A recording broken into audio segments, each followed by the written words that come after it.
Hey guys, I'm back with another Mixbus 32C video, and this time around we're going to look at advanced Mixbus routing options. And I got a question from a very nice guy from Taiwan named Randy, and he wanted a way to send the music buses to its own bus, and then the vocals to a separate bus, and then process those separately. So after much back and forth, I finally figured out what exactly he was wanting to do.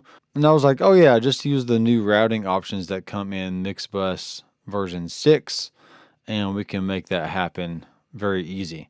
So what we have as far as the mix buses go is 1 through 8 is your normal run-of-the-mill mix buses. All right. 9 through 12 are also normal mix buses, but what makes them a little bit more special is you can actually send a current mix bus to one of the 9 through 12 mix buses. So essentially we can take exactly what Randy is wanting to do is take all the band or music buses and send that to its own separate bus.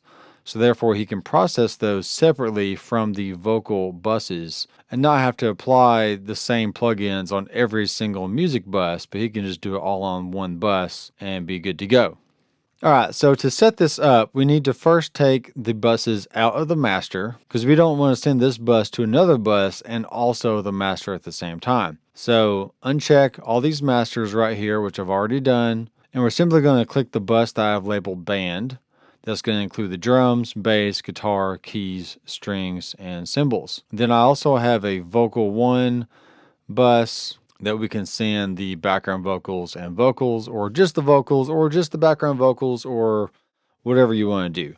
Now, this is a separate process from actually having VCAs, which a VCA is just something that you can use to control a group of faders. But in this instance, we are actually wanting to route signal from one mix bus to another mix bus. And one thing that I did find I had to do was I had to right click on the solo and make it solo isolate. So that way when I soloed the actual band bus, I could hear the actual buses themselves, because otherwise I wouldn't be able to hear the buses.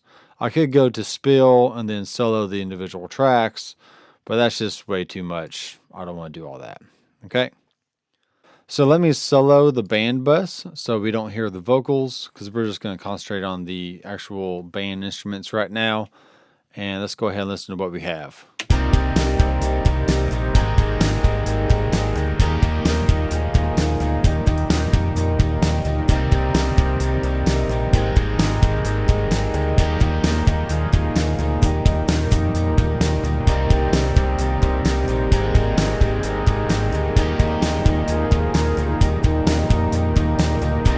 All right, so we can still go in, we can pan the mix buses however we want, and we can also hit spill, and we can control individual tracks going to the individual mix buses, and then just control how those are being sent to the band bus. Now, as far as what Randy was wanting to do, let's go ahead and right click in here, and let's choose a plugin that we can use to do some mid-side processing. He was wanting to use an actual widener, but in this case, this will be, close enough. You'll get the idea. So we're going to set this to MS instead of LR for left, right. And you can see we have a mid EQ and we have a side EQ. But sometimes it's fun just to, raise the EQ of the side instruments and not mess with anything going down the middle. So in this case, like snare, kick, bass, those aren't really going to be touched, but things like guitar, the keyboard, the synth, the cymbals, those are going to be altered just a little bit. So check this out.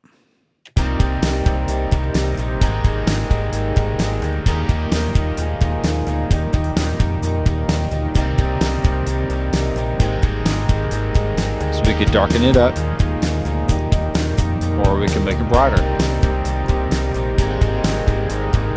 And you can hear the hi-hat and the cymbals getting a little brighter as well. Just kind of neat. We can also add some gain to that. So that's really pushing it. Let's bring that back a little bit.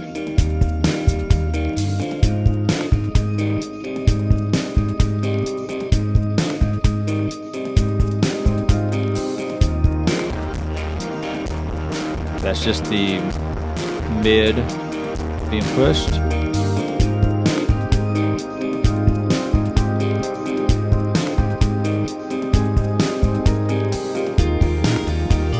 Okay, and remember, all this is happening while we're not touching the vocals at all, because it's only being applied to the band mix buses. Okay, so I'm sure there are a lot of other ways you can incorporate this. Like, for instance, I already have a reverb on this track. If I wanted to send, some reverb to the cymbals, well, all the cymbals are being routed to this bus, and then in turn, I can route reverb to this bus as well. And I can control the actual wet-dry balance of that. Or you don't have to do it from here at all. Let's go to the drums, and let's go to a snare track.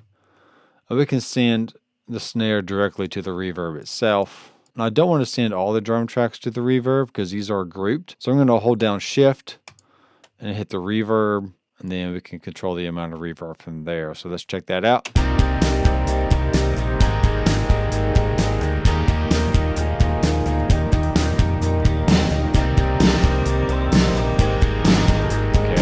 Reverb.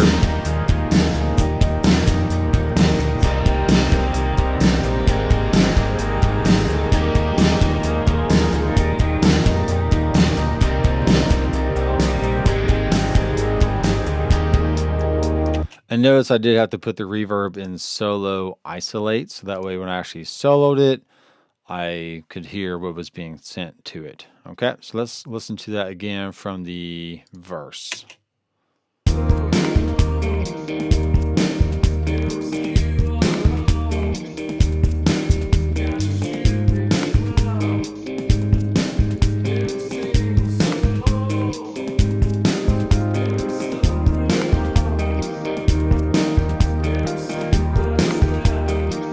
Okay, so sometimes you'll want to utilize the extra routing to actually send some of these mix buses to other buses.